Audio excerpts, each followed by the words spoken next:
je suis vraiment moins chanceuse. Regardez ce que j'ai trouvé. Effectivement, Aude, ta trouvaille est moins impressionnante que celle de Léo. Ouais, ça, c'est vrai. Mais, on peut se rendre utile et la rapporter à l'école pour la recycler. Oui, bonne idée.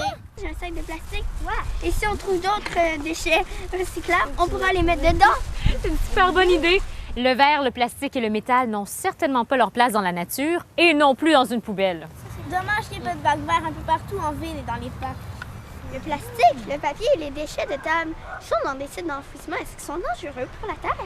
Est-ce que le réchauffement de la planète peut causer des vraiment grosses catastrophes naturelles? J'ai même entendu dire qu'à cause du réchauffement planétaire, il y a des gens qui devraient être délogés parce que le niveau de la mer va monter. Vous avez vraiment beaucoup de questions pertinentes. Hein?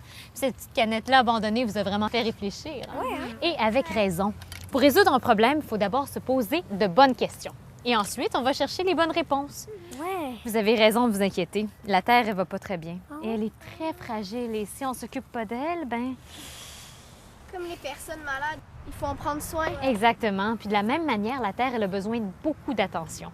Puis si on veut la garder comme amie, il faut bien prendre soin d'elle. Et il faut aussi bien la comprendre.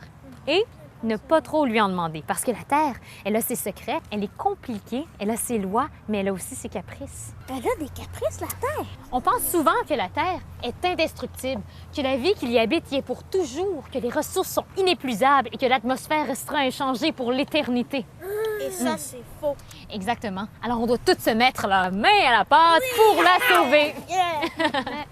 Mais nous, qu'est-ce qu'on peut faire pour aider la Terre?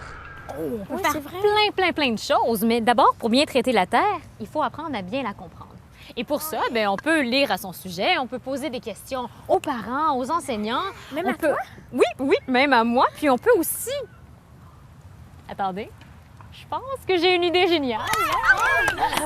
Est-ce que vous aimez jouer? Oui! Alors suivez-moi